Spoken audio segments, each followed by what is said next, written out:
आज का वीडियो वैसे तो नर्सिंग स्टूडेंट या पैरामेडिकल स्टाफ के लिए है, बट आपके लिए भी ये रामबाण होने वाला है, क्योंकि आप किस मेडिसिन के लिए किस नाम से हम कहते हैं, किस में कॉमनली क्या सा मेडिसिन यूज़ करते हैं, किस किस बीमारियों में, वो मैं आपको बताने वाली हूँ इन डिटेल। ये वीडियो थोड़ा लेंथी होने वाला है, इसलिए इसे लास्ट तक ज़रूर देखें। तो डॉक्टर्स किन शब्दों का प्रयोग करते हैं और किस मेडिसिन को हम किस नाम से कहते हैं। तो सबसे पहले आता है फीवर या कॉमन कोल्ड के लिए एंटीपायरेटिक ड्रग यूज़ करते हैं। पायरेटिक मतलब पायरेक्सिया से ही है, मेडिकल टर्म्स में पायरेक्सिया मीन्स फीवर होता है। तो एंटीपायरेटिक आप जानते हैं पैरासीटामोल। इसके बाद एनाल्जेसिक होता है, मतलब पेनकिलर जो भी एनाल्जेसिया जैसे मतलब जो पेन्स भी हम देते हैं, जो कि होते हैं डिक्लोफेनाक, ट्रामाडोल और बहुत सारे ड्रग्स। ठीक है, इसके बाद हम एंटीबायोटिक को डिस्कस करेंगे। एंटीबायोटिक मेनली 2 टाइप्स के होते हैं, narrow spectrum and broad spectrum. Narrow मतलब शब्द से ही है कि ये एक पर्टिकुलर किसी एक इन्फेक्शन के लिए पर्टिकुलर एक मेडिसिन होता है। ठीक है, पर ब्रॉड स्पेक्ट्रम होता है जब ये बड़े लेवल पर मैनी टाइप्स ऑफ डिसीजेस को ये टारगेट करेगा, या एक ही मेडिसिन है जो बहुत सारे इन्फेक्शंस को कंट्रोल करेगा। तो ब्रॉड स्पेक्ट्रम में आता है एजिथ्रोमाइसिन, सिफाइसिन, और नैरो स्पेक्ट्रम में आता है अमेक्सिसिलिन। ठीक है, अब हम एंटी एमेटिक, एमेटिक मतलब शब्द से ही है, एमेटिक मतलब वॉमिटिंग, मतलब वॉमिट के लिए। तो एंटी एमेटिक मतलब डॉमेट्राइडोन या एमसेट या ऑल्डोस्टेरॉन जो वॉमिट्स के यूज करते हैं, लेकिन जब सिर्फ नॉशिया फीलिंग है तो स्टिंजन यूज करते हैं। इसी तरह से इसके बाद एंटीसाइकोटिक, एंटीसाइकोटिक मतलब साइकेट्रिक ड्रग्स होते हैं जो कि हैलोपेरिडोल होता है। मेनली मैं एक एक नाम आपको दे रही हूँ जैसे से आप समझ सकते हैं। प्रोबायोटिक्स मेडिसिन क्या होते हैं, कई बार डॉक्टर्स बोलते हैं आप प्रोबायोटिक्स लीजिए। प्रोबायोटिक्स जो होते हैं वो हमारी ही बॉडी के गुड जर्म्स को, गुड बैक्टीरियाज को इनहिबिट करते हैं, उनको प्रमोट्स करते हैं। तो ये एक्चुअली इनका काम होता है इम्यून सिस्टम्स को प्रमोट करना। इम्यूनिटी बूस्टर्स जो होते हैं वो प्रोबायोटिक्स होते हैं। ओके, अब एंटीबायोटिक्स को एक्चुअली बहुत लेंथी ना हो, इसलिए मैं एंटीबायोटिक को आपको शॉर्ट में समझा देती हूँ। ये 4 क्लासिफिकेशंस हैं एंटीबायोटिक्स के। वो होता है एक पेनिसिलिन, और उसके बाद होता है माइक्रोलाइड्स, सिफेलोपाइड्स एंड फ्लोरोक्यूनोलोड्स होते हैं। एक मेन बेस्ट और सबसे स्ट्रॉन्गेस्ट एंटीबायोटिक होता है जो कि होता है वैंकोमाइसिन, और सबसे ज़्यादा एक कॉमनली यूज़ करने वाला एंटीबायोटिक कौन सा है, सेफेक्सिम। ठीक है, या डॉक्सिसिलिन। ओके, अब इसके बाद हम एटीटी के बारे में जानने वाले थे, या फिर AT4T किट। ये 4 मेडिसिन होते हैं, रिफाम्पिसिन, आइसोनाजाइड, इथम्ब्यूटॉल और आइसोनाजाइड और पायराजेनामाइड। ठीक है, सबसे पहले रिफाम्पिसिन के होते हैं रेड टैबलेट्स होता है, बड़ा सा टैबलेट होता है, एक होता है। फिर पायराजेनामाइड्स के 2 टैबलेट्स होते हैं। इसके बाद होता है आइनोसिलाजाइड या इथम्ब्यूटॉल का एक सेट। ये एक पूरी किट होती है एटीटी। एटीटी क्या करता है, एटीटी शब्द से ही है एंटी ट्यूबरकुलोसिस ड्रग, मतलब जब हमें टीबी के लिए लेना है। ये मेनली 6 मंथ का कम से कम 6 मंथ का डोज होता है, कंप्लीट डोज लेने ही है। अगर आप इसे बीच में ब्रेक कर देते हैं या किसी तरह पेशेंट नहीं ले पाता है तो ये ड्रग फिर से सर्कुलेशन फिर से स्टार्ट होगा। ट्यूबरकुलोसिस के ड्रग्स बहुत इंपॉर्टेंट है, ये फ्री ऑफ कॉस्ट होते हैं। इसकी किट हमेशा आपको 15-15 दिन की किट आपको फ्री मिल जाती है किसी भी उसमें रिहेबिलिटेशन सेंटर्स में, RTT सेंटर्स में। ठीक है, अब हम पढ़ेंगे एनीमिया में कौन से ड्रग्स यूज करते हैं। एनीमिया को मैं बता देती हूँ, शॉर्टली आपको याद करना है एंड मिया, इसको ब्रेक कर देंगे। एंड मतलब without and aemia means blood, मतलब विदाउट ब्लड, मतलब RBCs इसमें कम बनने लगते हैं, और RBC से ही RNB से ही आप याद करेंगे। इसमें जो आपको सिरप लेना है वो आर्बिटोन सिरप होता है, या फ्लोक्सोनेट सिरप होता है, या FEFA folic acid and iron folic acid के टैबलेट्स आप इसमें ले सकते हैं। इसके अलावा आप इसमें बहुत अच्छी ईजिली आप नॉर्मल जब हीमोग्लोबिन आपका कम हो रहा है तो आप डाइट से भी रेगुलेट कर सकते हैं, पालक वगैरह, जैगरी और बहुत सारी चीज़ें हैं। मैं आपको कमेंट में आप मुझे बताएंगे तो मैं आपको इसकी डाइट एक पूरा चार्ट आपको बता दूंगी। आप इसके लिए डाइट से भी मैं रेगुलेट कर सकते हैं, या आप इसमें ड्रग्स ले सकते हैं। ठीक है, अब अभी हम ड्रग्स की बात कर रहे हैं, इसलिए हम ड्रग्स को ही आगे बढ़ाते हैं। ओके, इसके बाद हम अच्छा, एक बात है, कॉमनली यूज होने वाली एंटीबायोटिक है एजिथ्रोमाइसिन, लेकिन एजिथ्रोमाइसिन किडनी के या लिवर वाले डिसीज, मैंने आपको बताया एजिथ्रोमाइसिन सबसे ज़्यादा यूज होने वाली ड्रग है। सभी तरह के एंटीबायोटिक में आपको किसी भी तरह के इन्फ्लेमेशन में आप ले सकते हैं, लेकिन कब नहीं लेना है, लीवर एंड किडनी के डिसीज में। तो किडनी स्टोन्स से आपको, मैं किडनी से पकड़ते हैं कि किडनी स्टोन्स में आपको क्या लेना है, एल्कासिट्रॉल। जब भी आपको किडनी स्टोन आपको डायग्नोस होता है तो आपको एल्कासिट्रॉल लेनी है। किडनी स्टोन के पेन में आपको क्या लेना है, डिक्लोफेनिक सोडियम या ट्रामाडोल हाइड्रोक्लोराइड लेना है आपको। ठीक है, इसके इंजेक्शन और टैबलेट दोनों फॉर्म्स आते हैं। मैं आपको सिर्फ केमिकल सिंपल नेम्स बता रही हूँ ताकि आप इस तरह से ही, क्योंकि आपको पढ़ने के लिए भी, आपको याद करने के लिए भी आसान होगा। जो आपके नॉन ट्रेड नेम्स होते हैं वो बदलते रहते हैं, उनके मेडिसिन हर शॉप पे नहीं मिलते हैं, लेकिन आप केमिकल नेम से किसी भी मेडिसिन को लेने जाएंगे तो आपको किसी भी फार्मास्यूटिकल शॉप में आपको ईजिली मिल सकता है। ठीक है, इसके बाद आपको मैं बताऊंगी कभी भी पैरों में सुन्नपन आता है, नमनेस आती है, तो कौन सी टैबलेट यूज़ करते हैं? प्रेगाब्रिन टैबलेट यूज़ करते हैं। इसके साथ जब आप pregabalin plus methylcobalamin, Prega M tablet use करते हैं, तो मिथाइलकोबालामिन एक्चुअली B12 है। इससे क्या होता है कि मसल्स स्ट्रॉन्ग होते हैं आपके, तो मसल्स की जब भी नमनेस आ रही है, आपकी मसल्स स्विंग हो रही है, पेन बहुत ज़्यादा हो रहा है, आपके मसल्स रिलैक्सेंट के लिए आपको प्रेगा एम टैबलेट लेनी है। ओके, बहुत इंपॉर्टेंट ड्रग है एल्बेंडाजोल। एल्बेंडाजोल क्या होती है? पेट के कीड़े मारने के लिए, है ना। पेट में जो भी एंटी वॉर्म्स है, एक्चुअली ये मेडिसिन एंटी वॉर्म, बच्चों में ये सिरप के रूप में देते हैं और बड़ों में ये टैबलेट्स के 400 mg के टैबलेट्स के रूप में हम देते हैं, या जो कम बॉडी वेट है तो 200 mg के वेट से 3 डेज कंटिन्यू आपको लेनी है, दिन में एक बार। हेडेक, अब हम ऊपर से नीचे की तरफ हमेशा हेडेक की तरफ जाएंगे। हेडेक में मेनली नॉर्मल हेडेक, मतलब किसी तरह के नॉर्मल सिर दर्द में हमको लेना है पैरासीटामोल, आइबुप्रोफेन, निम्सोलाइड या डिक्लोफेनिक। पर जब माइग्रेन है, माइग्रेन मीन्स एक पर्टिकुलर या राइट हैंड साइड या लेफ्ट या पीछे या एक इतने साइड में या इस पार्टिकुलर एक पार्टिकुलर साइड में जब बहुत अनकंट्रोल हेडेक होता है, बहुत ज़्यादा पेन होता है, उसे माइग्रेन बोलते हैं, उसमें हमें लेना है नेप्रोक्सिन। ठीक है, इसके बाद ईयर डिस्चार्ज या ईयर पेन में हमको लेना है सेफेक्सिन या सिफोडेक्सिन। कंजक्टिवाइटिस या पिंक आइज का एक फुल वीडियो मैंने आपको बना चुकी हूँ, उसके आप देख सकते हैं, लिंक शेयर कर दूंगी मैं। ठीक है, उसमें हमें लेना है सिफ्लॉक्स या मॉक्सिफ्लॉक्सिन। इसके बाद राइनी नोज या कॉमन कोल्ड के कारण फीवर या स्नीजिंग या नॉर्मल सर्दी में हमको लेना है सॉल्वेंट कोल्ड, उसका भी मैंने आपको बताया है। उसके अलावा जिसमें है पैरासीटामोल,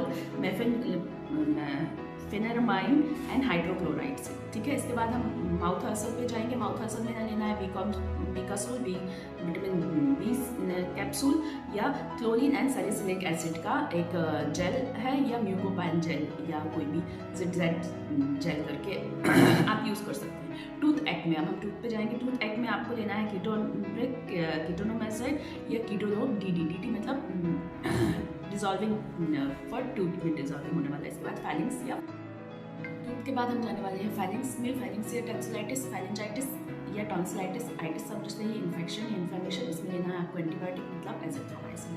और उसके अलावा एक लेना है ज़ेलेडोन SP मतलब सेरीपेप्टेस प्लस पैरासीटामोल प्लस एसिलोफेनिक का कॉम्बिनेशन का एक बहुत अच्छी टैबलेट आती है, वो आपको इसमें बहुत अच्छे से सोर थ्रोट या इस तरह के इन्फेक्शन में आपको काम आ सकती है। इसके बाद आपको लेना है हार्ट बर्न या एसिडिटी जिसे हम कहते हैं, उसमें क्या लेना है? एंटासिड मैंने बताया आपको, अपना एसिलॉक, पेंटॉप, इसके टैबलेट्स फॉर्म भी हैं और डाइजिन सिरप का एक बहुत अच्छा फॉर्म होता है, या नॉर्मल अजवाइन का पानी आप ले सकते हैं। यहाँ आपके फाइलिंग्स से रिलेटेड या सोर थ्रोट या किसी में रिलेटेड, इसमें आपको नमक के गरारे आप कर सकते हैं, बीटाडिन का सोल्यूशन से गरारे आप कर सकते हैं, ये आपके होम रेमेडीज़ में है। और बहुत सारे होम रेमेडीज़ वाली वीडियोज़ भी मैं आपको ऑलरेडी शेयर कर चुकी हूँ, आप उधर भी जाके देख सकते हैं। इसके बाद हम चेस्ट पे, हार्टबर्न की बात हो गई, एसिडिटी की बात हो गई, तो चेस्ट पेन भी क्यों छोड़ें, तो चेस्ट पेन या एंजाइना पेन पे भी मैंने आपको एक वीडियो बनाया है, आप उधर देख सकते हैं। और नॉर्मली चेस्ट पेन या एंजाइना पेन में हम लेते हैं, नाम भूल गई थी, सॉल्बिट्रेट क्योंकि चेस्ट पेन की बात हो चुकी है तो हम बैक पेन क्यों छोड़ें। बैक पेन में हमें अगर मसल्स पेन हो रहा है तो डिक्लोफेनिक जेल लेना है, और नॉर्मली PCM या क्लोरोमाइफिकॉन या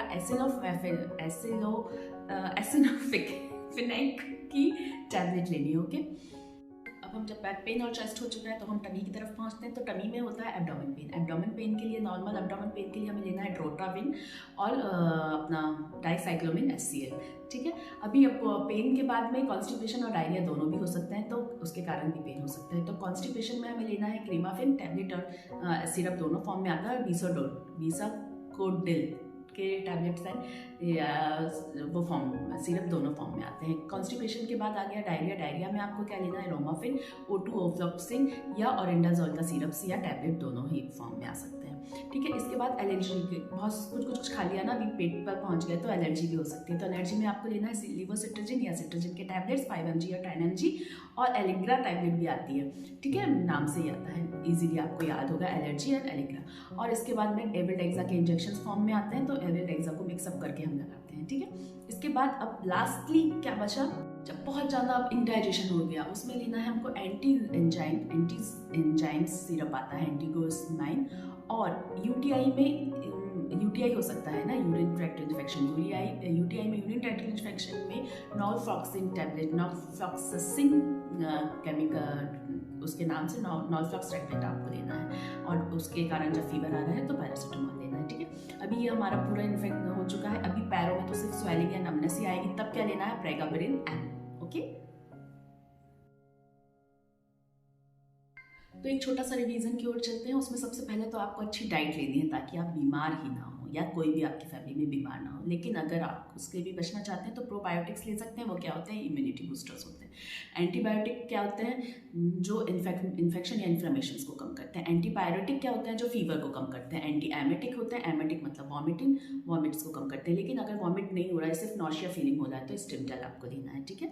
वर्टिन या चक्कर जी मतरा रहा है, सर चक्कर आ रहा है, तो उसमें क्या लेना है, वर्टिन टैबलेट्स या वर्टाइगो उसको हम बोलते हैं, तो उसमें वर्टिन टैबलेट्स लेनी है। Psychotic drugs, anti psychotic drugs बोलते हैं, जो साइकेट्रिक पेशेंट्स को दिए जाते हैं जब वो बहुत ज़्यादा पागल हो जाते हैं ना। बहुत ज़्यादा पागल नहीं होना है, पढ़ के मेरे वीडियोस देखो, बहुत जल्दी इंटेलिजेंट बन जाओगे। ओके, और उसके बाद में आपको क्या लेना है, आपको एक मैंने हाइपोथायरॉयडिज्म और का भी वीडियो बनाया है, तो आप थायराइड के भी रिलेटेड आप, क्योंकि मैंने सारी चीज़ें क्लियर कर दी, टॉन्सिल, थायरॉक्सिन, पहला फाइलेंजाइटिस क्लियर कर दिया, तो थायरॉक्सिन नहीं क्लियर किया, थायराइड। तो थायराइड, हाइपोथायरॉयडिज्म और हाइपरथायरॉयडिज्म, थायराइड का भी आपको एक वीडियो बना चुकी हूँ मैं, तो आप वहाँ देख सकते हैं। कंजक्टिवाइटिस का वीडियोस बना चुकी हूँ मैं, बहुत सारे वीडियोस तो ऑलरेडी मैं बना चुकी हूँ। तो जो एक ही वीडियो में पूरी चीज़ें मैं डिस्क्राइब नहीं कर सकती, तो आपको अलग अलग वीडियोस जाके वहाँ पे देखने होंगे।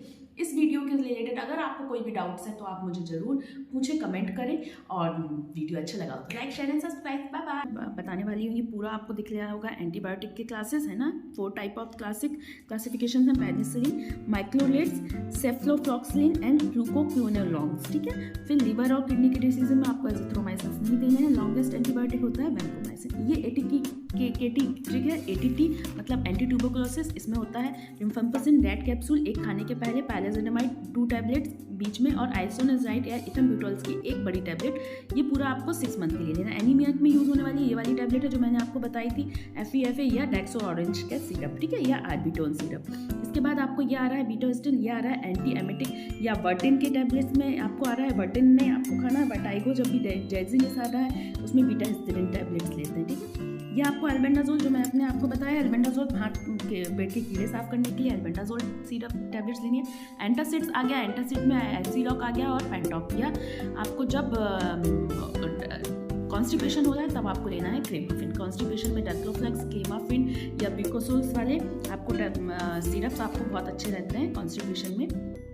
बीसो कोडिल बोलते हैं। जीरोडोल SP आपका ये आ गया। SP मतलब ये आपको बहुत हाईली होता है, ये आपको एसिलोफेनिक और सिलोपेप्टेनेस वाला होता है। ये आपको लेना है फाइलेंजाइटिस या टॉन्सिलाइटिस में। इसमें फाइलेंजाइटिस या टॉन्सिलाइटिस में आपको एजिथ्रोमाइसिन भी लेना है। सामने आपकी जो स्क्रीन पे है वो है नेप्रोक्सिन। या आपको माइग्रेन या हाईली हेडेक में लेना है। हेडेक में नॉर्मली आप PCM भी ले सकते हैं या डिक्लोफेनिक न्यूमोसोलाइड भी ले सकते हैं, ठीक है। ये हाई जब आता है तब आपको लेना है नेप्रोक्सिन। डिक्लोफेनिक सोडियम ये आपके स्क्रीन पर, ये आपके किसी भी तरह के दर्द के लिए आपके लिए बेस्ट है। एनाल्जेसिक एक टाइप का एनाल्जेसिक है जो आपको किसी भी तरह के लिए दे सकते हैं। जब आपको हाईली कोल्ड के साथ में, फीवर के साथ में आ रहा है, जब कॉमन कोल्ड हो रहा है, राइनी नोज हो रहा है, तो सॉल्वेंट कोल्ड आपकी मेडिसिन लेना है। इसमें हो रहा है मैनिफिकॉल, PCM, हाइड्रोक्लोराइड एंड क्लोनोमेफ्लिजिन होता है, ठीक है। ये आपको टूथ एग के लिए कीटोरैक आती है टैबलेट DT, ये आपके लिए आती है, ठीक है। जीरोडोल MP मैंने आपको बता दिया, फाइलेंजाइटिस या टॉन्सिलाइटिस के लिए हो रही है। सामने आपके सिफेक्सिम दिख रही है, ये आपको एंटीबायोटिक है। ये आपके किसी भी तरह के एंटीबायोटिक या आप पिंक आई वाला जो अभी चला था उस समय भी आप ले सकते हैं। ओफ्लॉक्सिन या O2 ये आपके लिए बेस्ट है जब आपको आपको जब डायरिया हो रहा है, ठीक है, डायरिया या एसिडिटी हो रही है, तो O2 आप सिरप ले सकते हैं। उसी में ये होता है लॉमोफेन। और लिवोसिट्रिजिन आपके किसी तरह की एलर्जी आपको शरीर में हो रही है, खुजली, स्लैशेस या कुछ भी तरह से आपको हो रहा है, तब लेना है। नॉफ्लॉक्स आपको लेना है UTI के इन्फेक्शन में, यूरिनरी ट्रैक्ट इन्फेक्शन में आपको नॉफ्लॉक्स दिया जाता है। इंडाइजेशन में लेना है आपको एंटासिड्स लेना है, ठीक है। नॉशिया वॉमिटिंग में ऑनडैम, पैरासीटामोल लेना है, सर चकराने में लेना है स्टिमटेल, ठीक है। इसके अलावा आपके एब्डोमेन पेन में आप ले सकते हैं ड्रोटाविन, डाइसाइक्लोमिन, लोअर बैक पेन में लेना है एसाइक्लोफेनिक PCM। इस तरह के मेडिसिन आपको लेना है। और भी कुछ जानना है तो आप मुझे बताएं।